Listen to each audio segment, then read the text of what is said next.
हमें यहां f of x का ग्राफ दिया गया है और हमें f ऑफ x की हद निकालनी है जब x -3 की जानिब बढ़ रहा हो। अब यहां चाहे फंक्शन की कदर मांगी गई हो या हद, आप देख सकते हैं कि फंक्शन -3 पर तो भाई आपे से बाहर होता जा रहा है, बल्कि ग्राफ से बाहर होता जा रहा है, लामहदूद होता जा रहा है। यानी अगर मैं फंक्शन की कदर की भी बात करूं ना -3 पे, तो इसका भी कोई वजूद नहीं है, डज नॉट एग्जिस्ट। या इसको मैं ये भी कह सकता हूं कि भाई लामहदूद है, इतना बड़ा नंबर है कि हमें मालूम ही नहीं है अगर वो नंबर है तो। और जैसे जैसे x -3 की जानिब बढ़ता जाता है तो ये फंक्शन कहां बढ़ता जा रहा है, ये फंक्शन लामहदूदियत की तरफ बढ़ता जा रहा है, तो इसकी हद भी लामहदूद ही है।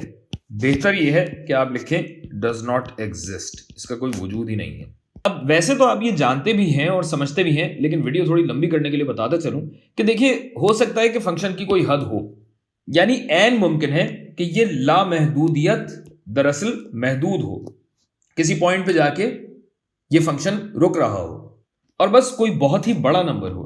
लेकिन चूंकि हमें दिए गए रकबे में इस फंक्शन का और इसकी हद का कोई वजूद नहीं है, लिहाजा इससे हमारे जवाब पे कोई फर्क नहीं पड़ेगा। हाँ, अगर हमें हद या फंक्शन पता चल जाए तो फिर एक अलग बात है, और ये सारे केसेस आप देख ही चुके हैं।